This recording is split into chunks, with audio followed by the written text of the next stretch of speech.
Cyrilla's Inspiration. By Lucy Maud Montgomery. It was a rainy Saturday afternoon and all the boarders at Mrs. Plunkett's were feeling dull and stupid, especially the normal school girls on the third floor, Cyrilla Blair and Carol Hart and Mary Newton, who were known as the trio, and shared the big front room together. They were sitting in that front room, scowling out at the weather. At least, Carol and Mary were scowling. Cyrilla never scowled, she was sitting curled up on her bed with her Greek grammar, and she smiled at the rain and her grumbling chums as cheerfully as possible. For pity's sake, Cyrilla, put that grammar away, moaned Mary. There is something positively uncanny about a girl who can study Greek on Saturday afternoons, at least, this early in the term. I'm not really studying, said Cyrilla, tossing the book away. I'm only pretending to. I'm really just as bored and lonesome as you are. But what else is there to do? We can't stir outside the door, we've nothing to read, we can't make candy since Mrs. Plunkett has forbidden us to use the oil stove in our room, we'll probably quarrel all round if we sit here in idleness, so I've been trying to brush up my Greek verbs by way of keeping out of mischief. Have you any better employment to offer me? If it were only a mild drizzle we might go around and see the Patterson girls, sighed Carol. But there is no venturing out in such a downpour. Cyrilla, you are supposed to be the brainiest one of us. Prove your claim to such preeminence by thinking of some brand new amusement, especially suited to rainy afternoons. That will be putting your grey matter to better use than squandering it on Greek verbs out of study limits. If only I'd got a letter from home today, said Mary, who seemed determined to persist in gloom. I wouldn't mind the weather. Letters are such cheery things, especially the letters my sister writes.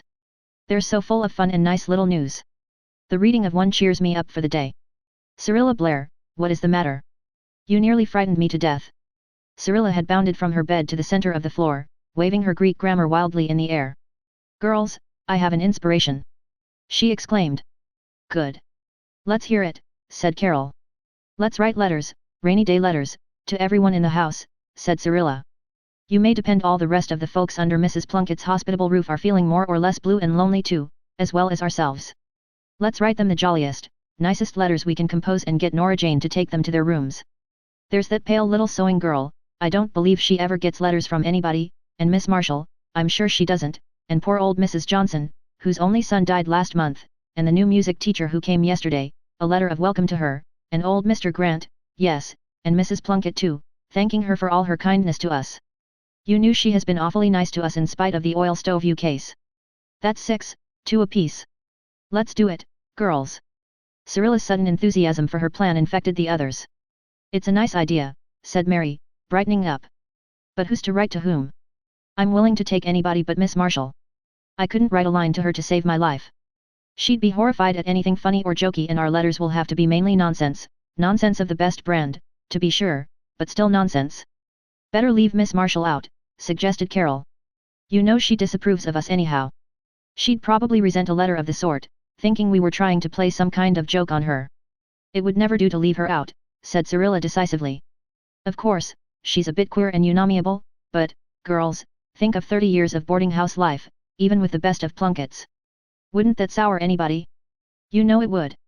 You'd be cranky and grumbly and disagreeable too, I dare say. I'm really sorry for Miss Marshall. She's had a very hard life. Mrs. Plunkett told me all about her one day. I don't think we should mind her biting little speeches and sharp looks.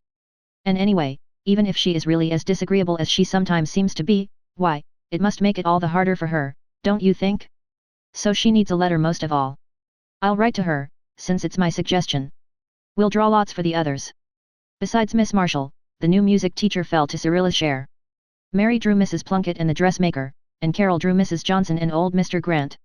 For the next 2 hours the girls wrote busily, forgetting all about the rainy day, and enjoying their epistolary labors to the full. It was dusk when all the letters were finished. Why, hasn't the afternoon gone quickly after all? Exclaimed Carol. I just let my pen run on and jotted down any good working idea that came into my head. Cyrilla Blair, that big fat letter is never for Miss Marshall. What on earth did you find to write her? It wasn't so hard when I got fairly started, said Cyrilla, smiling. Now, let's hunt up Nora Jane and send the letters around so that everybody can read his or hers before tea time. We should have a choice assortment of smiles at the table instead of all those frowns and sighs we had at dinner. Miss Emily Marshall was at that moment sitting in her little back room, all alone in the dusk, with the rain splashing drearily against the window panes outside. Miss Marshall was feeling as lonely and dreary as she looked, and as she had often felt in her life of 60 years. She told herself bitterly that she hadn't a friend in the world, not even one who cared enough for her to come and see her or write her a letter now and then. She thought her boarding house acquaintances disliked her and she resented their dislike, without admitting to herself that her ungracious ways were responsible for it. She smiled sourly when little ripples of laughter came faintly down the hall from the front room where the trio were writing their letters and laughing over the fun they were putting into them. If they were old and lonesome and friendless they wouldn't see much in life to laugh at, I guess, said Miss Marshall bitterly, drawing her shawl closer about her sharp shoulders. They never think of anything but themselves, and if a day passes that they don't have some fun they think it's a fearful thing to put up with. I'm sick and tired of their giggling and whispering. In the midst of these amiable reflections Miss Marshall heard a knock at her door. When she opened it there stood Nora Jane, her broad red face beaming with smiles. Please, miss, here's a letter for you, she said. A letter for me? Miss Marshall shut her door and stared at the fat envelope in amazement. Who could have written it? The postman came only in the morning. Was it some joke, perhaps? Those giggling girls? Miss Marshall's face grew harder as she lighted her lamp and opened the letter suspiciously. Dear Miss Marshall, it ran in Cyrilla's pretty girlish writing. We girls are so lonesome and dull that we have decided to write rainy day letters to everybody in the house just to cheer ourselves up. So I'm going to write to you just a letter of friendly nonsense. Pages of nonsense followed, and very delightful nonsense it was, for Cyrilla possessed the happy gift of bright and easy letter writing. She commented wittily on all the amusing episodes of the boarding house life for the past month. She described a cat fight she had witnessed from her window that morning and illustrated it by a pen and ink sketch of the belligerent felines.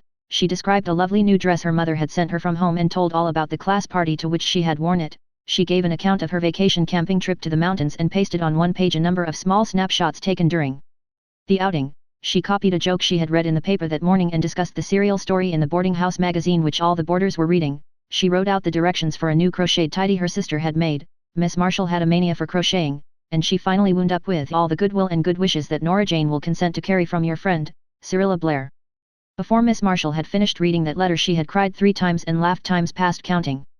More tears came at the end, happy, tender tears such as Miss Marshall had not shed for years. Something warm and sweet and gentle seemed to thrill to life within her heart. So those girls were not such selfish, heedless young creatures as she had supposed. How kind it had been in Cyrilla Blair to think of her and write so to her. She no longer felt lonely and neglected.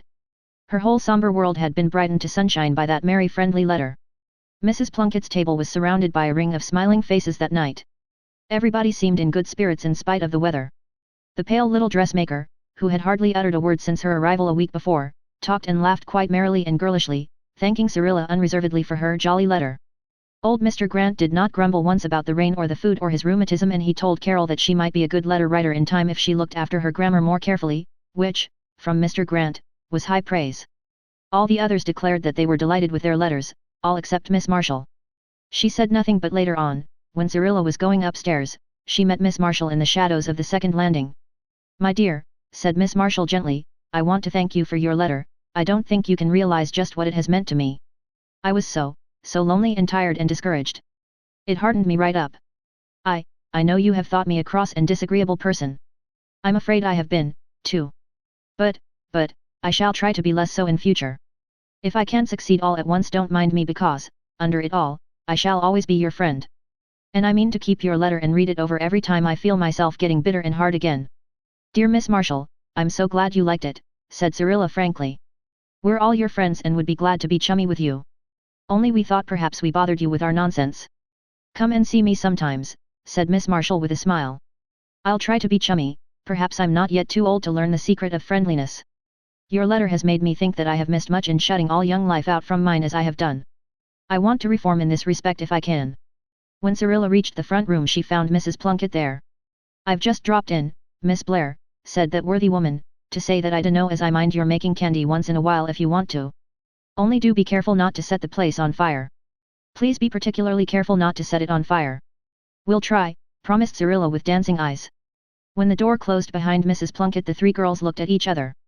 Cyrilla, that idea of yours was a really truly inspiration, said Carol solemnly. I believe it was, said Cyrilla, thinking of Miss Marshall.